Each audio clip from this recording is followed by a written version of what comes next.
everybody, all my family. We're here to dedicate a park called Morrison Park in memory of my brother Squib and his wife Pat. Today is September 5th. I'm happy to see all my family here.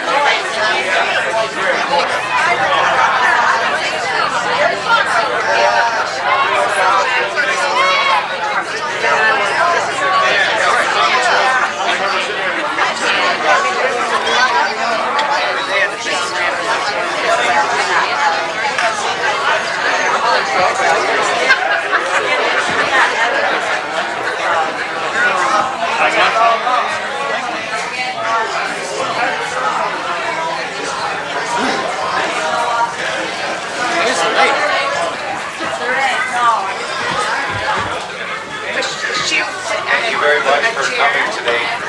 My name is Gary Reese. I'm the village president, and on behalf of the village, I'd like to welcome all of you to the Morrison Park dedication. We're going to open our ceremonies today with the presentation of colors from our Cub Scout pack. Would you all rise, please? She was trying. Color guard, present color.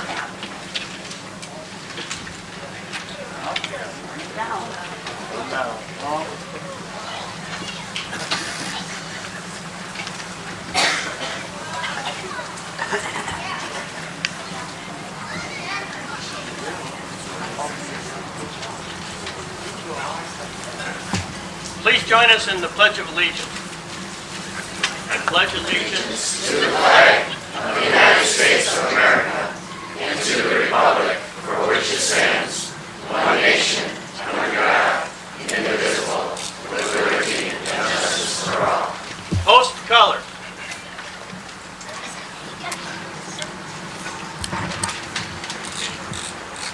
Color guard dismissed.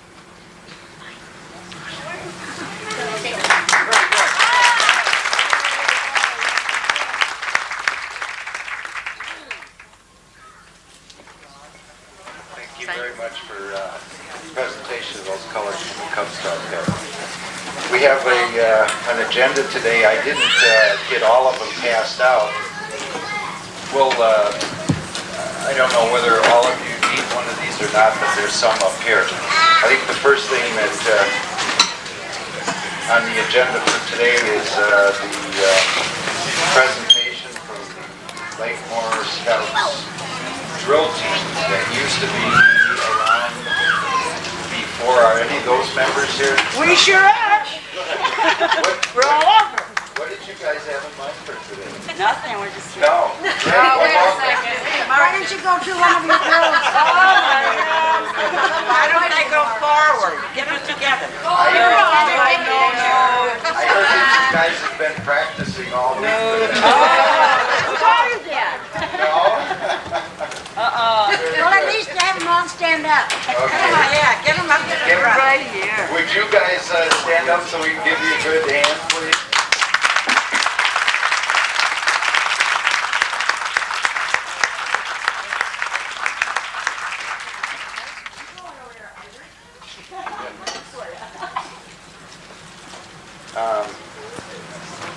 Next, I think we'll go to the speakers.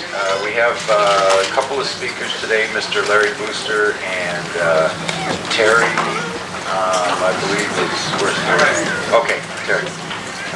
With that, I think I'll turn it over to Mr. Booster as our first speaker for this afternoon.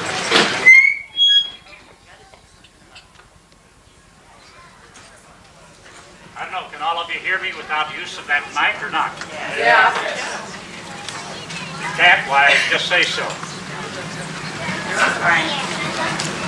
Members of the village board, honored guests, ladies and gentlemen. You know, when I got a letter from President Reeks asking me to say something today, I thought, well, what can I say that would be of interest? And then I thought, well, you know, Lakemore was a lot different back about 45 years ago than it is today. and maybe a lot of people are not aware of what it was at that time. I came out here in 1947, and the Morrisons, I think, came about the same year. I'm not sure whether that's the same year or the year before or after. I opened up across the street where the Holtz Motor is now. I came out looking for a business, having been out of the service about a year and a half, and I found a place that, after all, there were 7 taverns along here. At least one place selling a cup of coffee and a Coke and a sandwich and some ice cream could make a living. And I opened up the Charm House at that time. I became friends with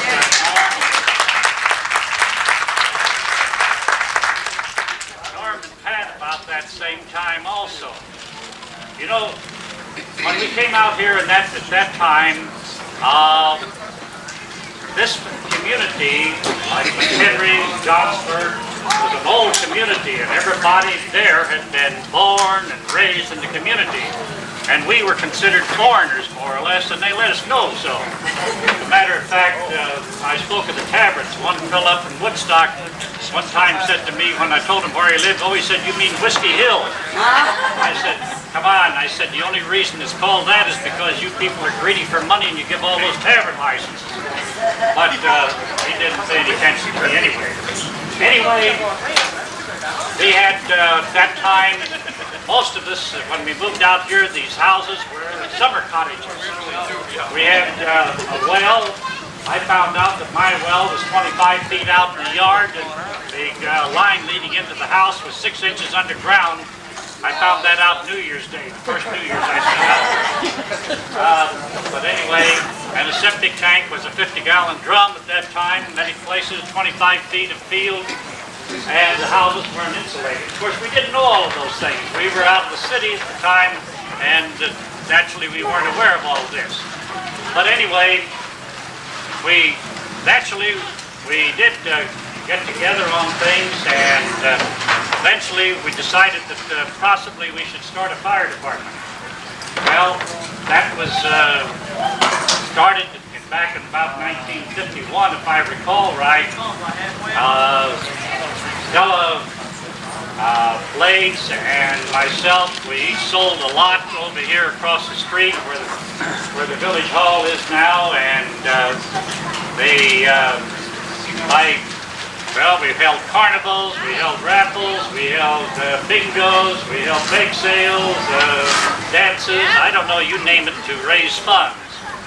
That building was built entirely with volunteer labor and funds that were gathered from all of these various activities. Also, about the same time after that got going, the clubs that had been furnishing the road upkeep and picking up our garbage were getting to the point where they could no longer handle this sort of thing. There just wasn't enough money. So incorporation was talked of. And in the fall of '51, we held a meeting, and that time it was not only Lily Lake, but Lily Moore, and I think some people from Pritchie's estates also. But it was decided later on that the people from Lily Moore did not want to be a part of anything like that, so the vote was taken, and a close vote back in 1952, and we were declared a village. But then there were some votes that were supposed to have been no good, and there was some arguments about that, so it was a while before we finally, I think it was in, yes, it was, I'm sorry, it was in '51 we declared a village, but it was in '52 before we were finally declared a village. The judge threw out the rest of the things. Over the years now, at that time, Norm was a trustee along with me, with the first group of trustees, and Mr. Claude McDermott, who was instigator in starting the village, was the village president. I don't remember all of the various officers, but they were various ones. We went along then that naturally the various clubs that had been working to keep up the rules and so forth, we asked them to continue because the village didn't have any money for a couple of years. It takes a little while to get on the tax rolls. And then they finally did. By then there was some money available. And various people, and I see some of the people here today that were very active in those organizations. But that finally came down to where we were finally, after being declared village, getting going for a few years, things started to ease up a bit. About the same time, I can't just remember when, but anyway, we decided that we should have some representation on the school board. So I ran for the school board. There was also another person, a lady from the McHenry area who was not born and raised in McHenry that was also running with me, and somehow or other the word got out that if the two of us got elected, why the buses would no longer pick up or take the children to the parochial schools. Well, we got soundly beaten. As a matter of fact, they had one of the biggest school board elections they ever had. They had people in wheelchairs and any way at all they could get to the polls to vote at that time, so they made sure about it. So you see, McHenry was still not entirely free of the idea that you had to be born, raised, and lived in McHenry all your life. That was one of the things. Then later on in about 1957, when the election was coming up for village officers, some of us got together, and well, McDermott and I were always friends. We had some disagreements of opinions, and it got to be the point where we decided that maybe we should form another party. So I was selected to be to run for village president. Norm ran as one of the trustees. I don't remember who all the trustees were, but anyway, we got beat. The thing I remember about that the most, though, is that Jim Crine, back in those days, he was one of the trustees that was running it. He said that the night of the election, when the results came in, I could still see Jim Crine sitting there and saying, "I can't understand it. I went around to practically every house in the village, and everybody said they were going to vote for me." And so that was one of the things. The other thing I remember about that election, you hear nowadays about anybody being put up for office in Washington, why they do a background check.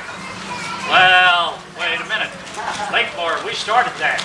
I found out one of the people that was on the opposition party came to me after the election and said, say, do you know that you had an uncle that was cashier of a bank that failed in 1932? I looked at this party and I said, so what? Well, I thought you should know about it.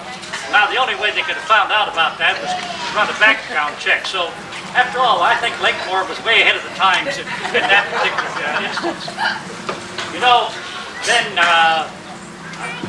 Pat and Norm became interested back in the late 50s concerning marching teams, and they attended a lot of the meets around. And so they decided that Lakemore had a lot of young people at that time that could be kept busy. And so in 1961, they formed a drill team. And that got to be, I just looking at some literature here a while ago, they said better than 50 members. And it continued until about 1964, I guess, when it was finally disbanded because all of you got too big for the participate in those things. Anyway, they were very active in that. At the same time, Pat was also village clerk. At that time, we did not have all the facilities you have now in the village hall here, and the police phone and also the village phone was in the Morrison home. And I don't know if any of you have a business phone in your home, or any of those of you that are village officials. I'm sure that you know what it is to have a phone in your home where you are before the public, because I don't understand how they ever had a meal where they could sit down and finish the whole meal without being interrupted at least once or twice. Now, Pat had that for a number of years, even while Sunday was born in 1960. Oh, I shouldn't tell her age, but I 62, and so that was when she had to stay home, and of course that worked out very well.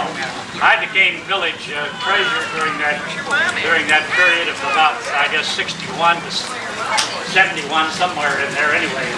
And Norm, I don't think ran it again, but he was on the zoning board, and then for years he was also building inspector. I think he was dead until he passed away, if I'm not mistaken. And so, you know, when I stop and think about it, McDermott started the village, was president, was very active for quite a few years. John Bonder was president, he was a trustee first of all, and then he was president of the village. Richard Hyatt started out as village clerk, and he was also, I guess a short time, was a trustee and village president. And spent a lot of time and energy.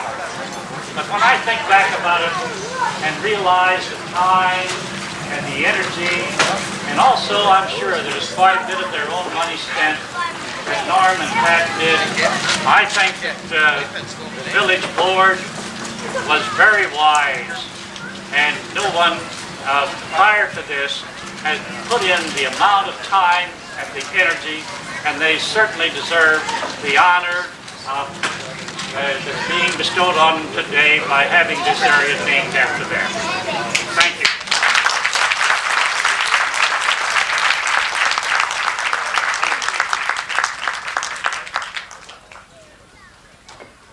We all certainly owe a lot to everyone that had the foresight to do some of those things that we now have in our village at this time. Let's see, next speaker would be Terry.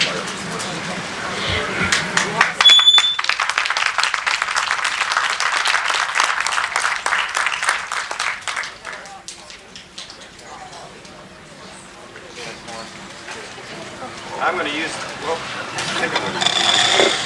going to use the microphone, and I'm not as good on my feet as Uncle Larry, so I have prepared a few notes.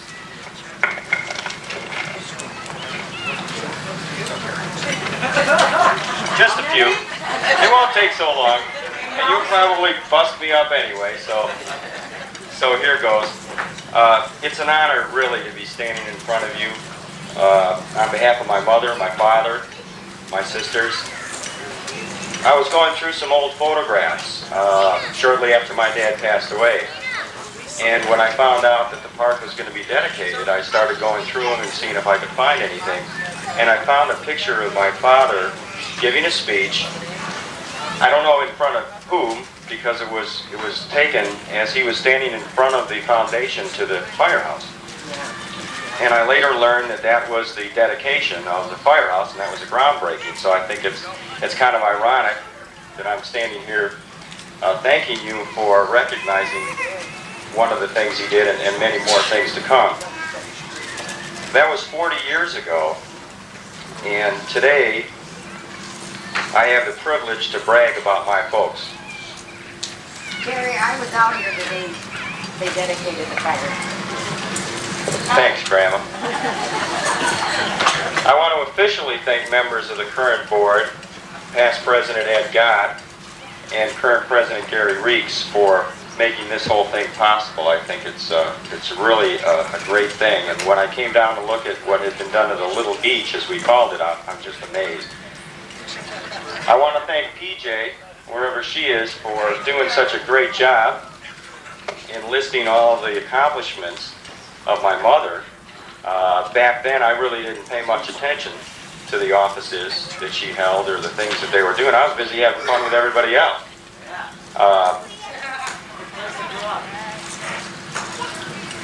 Going through the house the last week with my wife Vicki was difficult, but I did raise quite a few childhood memories. I want to share a little perspective with you of what it was like growing up in the Morrison household during those years that I was out having fun. When my parents came here in 1948, this was known as Lily Lake, as Mr. Booster said, and nothing was incorporated, and I can remember that there were 70 residents in the village. And I know that because everything was discussed at our kitchen table. In the 1960s, I remember the sign that said population 700. That was what we were, right? When my mother first became clerk, our house was the office. That meant every new resident had to come into the house and get registered, get all kinds of information about vehicle stickers. You know, we sold those and dog tags, and the good news is that we knew everybody in the town. Bad news is that we knew everybody in the town. And it would always happen at dinner time. I mean, that was just a way of life. People would come over and you'd never know who they were or what they wanted. They'd just drop over, you know. We'd be sitting in the kitchen table and there's a car coming. Well, who are those people? Gee, I don't know. Okay. And my mom did a fabulous job. I didn't really realize it until much later in life, but just, you know, doing her business in the house, and the kids had to go into their bedrooms, or we had to stay in the kitchen, or whatever it was, and that was just a way of life. The Lakemore Police, I mean, they treated our house like it was theirs. And I remember having a party once, and I think I wasn't driving yet. I was probably 15. That was the magic age when everybody thought that they should be driving, so they found some party to go to. And we're sitting there having a good time and drinking a little bit, and a cop car shows up in front of the house, and I'm telling you what, I didn't get a chance to tell anybody that this was going to happen, and I'm just nonchalant about it. And they couldn't believe it. I never had another party since. Parrot. What was that parrot's name? The parrot, that squawking parrot you had? Oh, the parrot, Mr. Bones. Mr. Ball. Yeah, he sat on our fridge, and everybody had to come in and see him. Speaking about the Lakemore Police, they always checked in at dinner time, and we had this policeman. His name was Big George Watkins, and I mean, just right in the kitchen, just sit down, and you know, whatever we were eating, we had. But we collected their mail and wrote their paychecks, and every single night of the week, one of them was there. And I just grew up with that, and I really didn't think much of it. As I said, there's a good news, bad news to this. I mean, the good news is you think, okay, you know, I'm going to be taken care of, but I mean, they knew everything I did. The first village clerk's phone was in our house, 385-1117. It was sitting right next to our kitchen table. As the village grew and more people came, I mean, that phone was ringing constantly.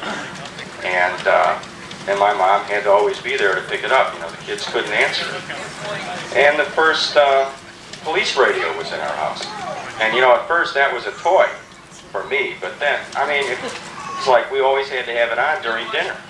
And so our whole dinner conversation was consumed with what was going on in the village. And my responsibility was to not talk about it. And so it was a little tough. You know, you'd hear about things and you just didn't talk about it. And I think some of my old friends that are here would reflect on that and say, yeah, that's right, we really didn't talk about what was going on. I didn't know who was on the board of trustees, and I really didn't care. You know, I just couldn't think about it and talk about it. We were on our own for dinner when village meetings came, and I think this was the second Monday of every month or something like that. And that usually meant eating either my dad's cooking or my sister's cooking, and, you know, oh boy. And afterwards, if it was a real good meeting, I mean, you didn't talk to anybody, and they would come home, and Tuesdays usually weren't real fun. My mom was usually wound tighter than a drum. All of this sounds, you know, bad, but it really wasn't. As I said, we took it in stride. Sometimes it made us feel real special. And I really did feel special when I was at the funeral home last November, and Ed Gott came up to me and told me about this park dedication. I think he had a great plan there. It was perfect timing. It was not only a way in which to get myself and my two sisters together, which has been difficult since I've been living down south for the last 10 years, but it was also a place where it was okay for a grown man to cry.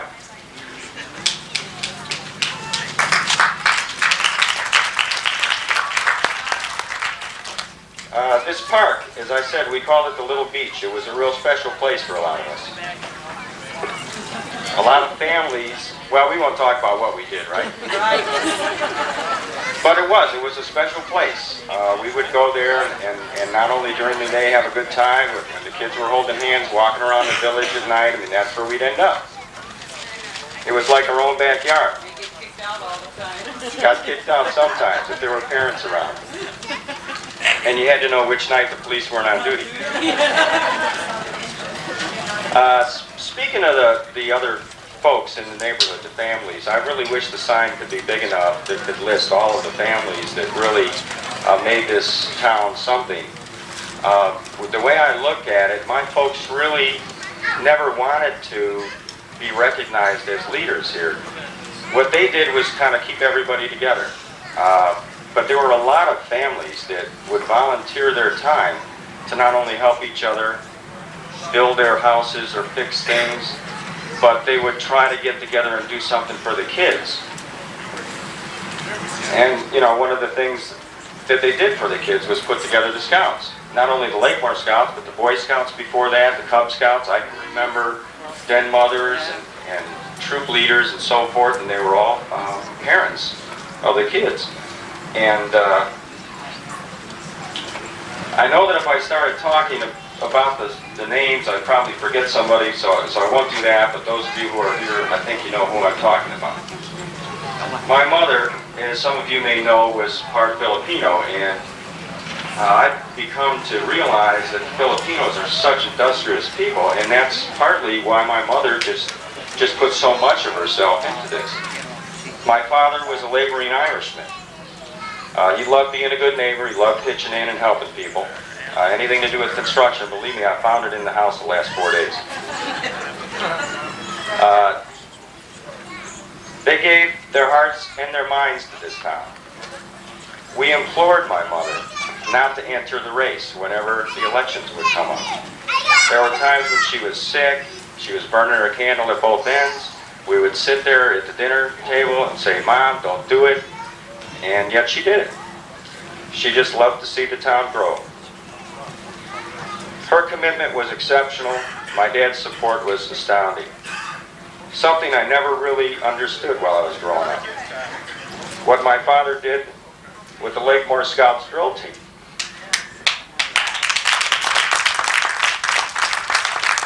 It was unbelievable. Not only did this put McHenry County, you know, on the map, but, I mean, everybody just really got into it. We were a bunch of kids. Excuse me.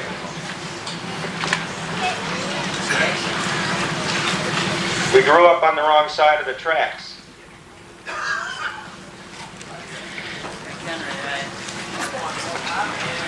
But we became state champions. All right.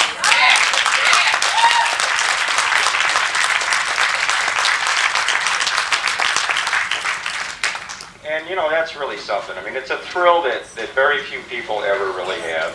And when I met my wife, Vicki, and I started talking to her about how special that was, you know, she came from a real tiny town, too, and she really started to understand what I'm talking about. But at first, when we got involved in the Scouts, it was like fun. And then my dad was so serious, he got an ex-Marine DI to help us march. We started saying, "Oh, Jesus." And we got guns, you know, and we got holsters. And we started saying, well, how far is this thing going to go? You know? But we really put it to them, and we won the state championship. We also won a lot of other things besides that. Lots of trophies, and it was just, you know, one experience after another, every single weekend of the summer. And they put that together, and to this day, I really don't I just cannot fathom the kind of effort and energy that went into putting the state championship drill team together when drill teams were unheard of. Too bad we didn't have a mechanic for our bus though. Yeah. And the bus broke down a lot. Hey, that was part of it. So you folks can all reminisce about, the things that we really did. In closing, I would just like to again thank the village officers, all of you who came here today to pay honor to my family as part of this park. Although, as I said, they would humbly say that they didn't deserve this much attention, and that if they were here, they would not want this to happen. I'm glad it has, and I'll proudly accept it on their behalf. So thank you, and when all is said and done, no matter how big or small a town might be, I think there's no greater honor than to have your hometown say that they love you. Thank you very much.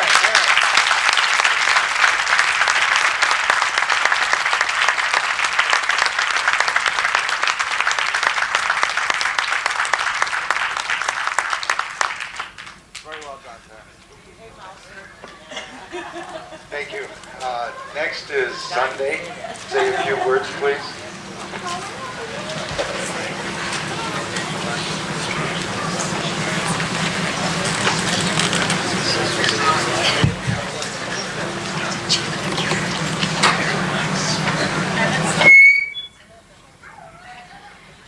Well, on behalf of my brothers, he said, and my sister, who regrettably could not be with us today, myself and my family,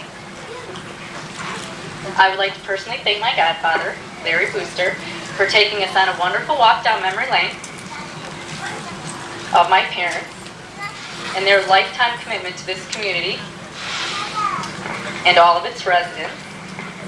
And I remember all those things that my brother said, and even more. It was, like Terry said, it's too bad that there aren't many other names that could be on that sign, because that's what I remember.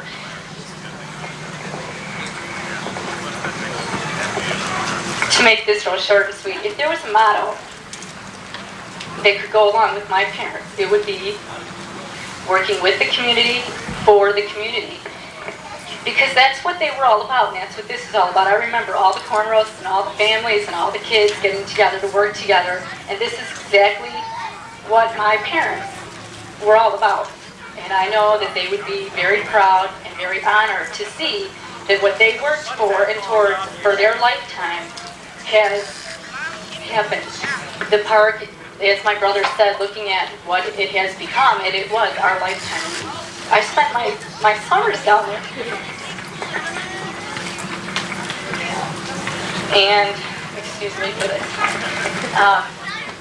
that's what to them it was all about. It was a community of families and kids. This is difficult. But anyway, that's what it was all about tonight. It was families, it was the community as a whole, and its residents and their children, and everything they did, even though it was business, somehow the kids always benefited from it, no matter what it was. Bicentennial, all the corn roasts, somehow it was like that was their goal. It was the community and their children in hopes that someone would continue that. And I can see from all their hard work, that's exactly what has been given back to them. There's new families, there's new homes, and there's all kinds of children. And I'm happy and proud to be a part of that and to see it continue. And like my brother said, I'm very proud to have my parents' name put on a plaque on a park that was what my mom worked so hard to see happen. Thank you.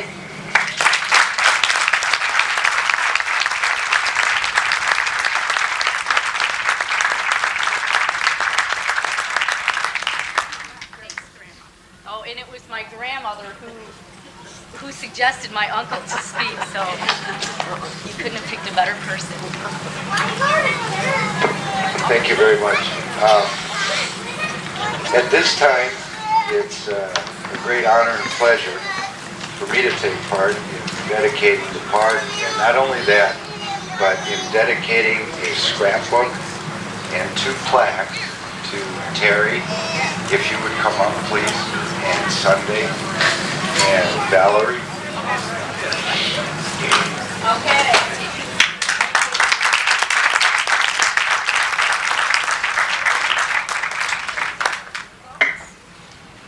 Plaque reads Morrison Park, dedicated to the citizens of Lakemore in honor of Norm and Pat Morrison, September 5th, 1993.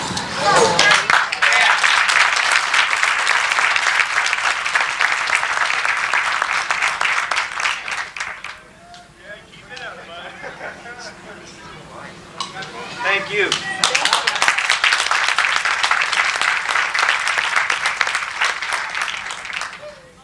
The only thing left on the agenda now is to adjourn down to the park where we have the sign and the official ribbon cutting ceremony. The park will be then officially dedicated, and I hope you all have a great time at Lakeport Fest today.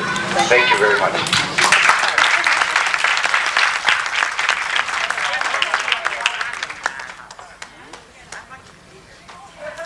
Let me hold your dollar while you're in there, so you don't lose it. Let me hold your dollar so you don't. Here, give me your dollar.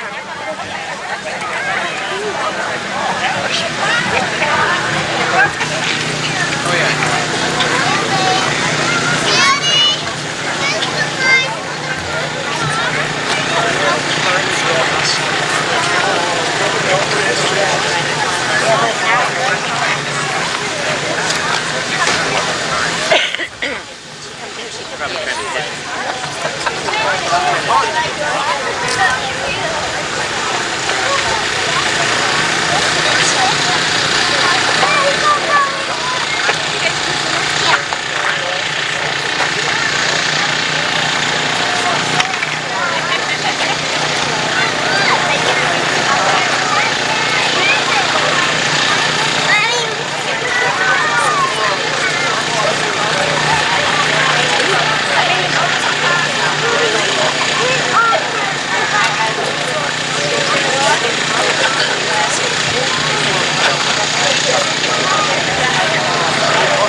Where am I going?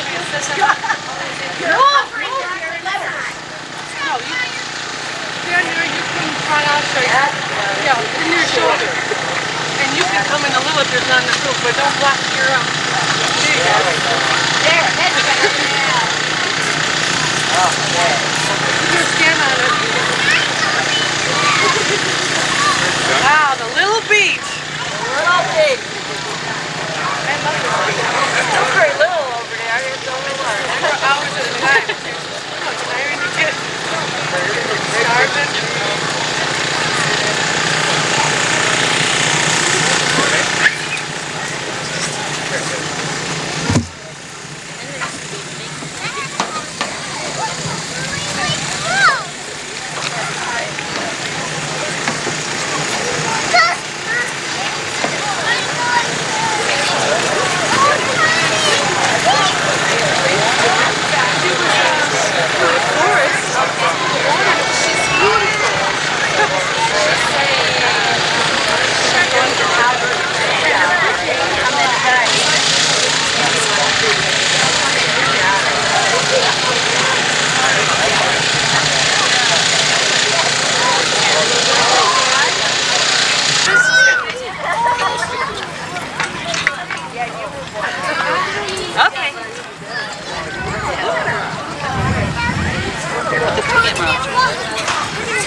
second. All right. There's my big boy Robbie taking movies. All right. We'll go to Hollywood. Yeah. It's pretty. Aunt Jean, get over there. And then the boys. We have to have some of the boys. Here. Here you go. All right, there you go. There. Aunt Jean.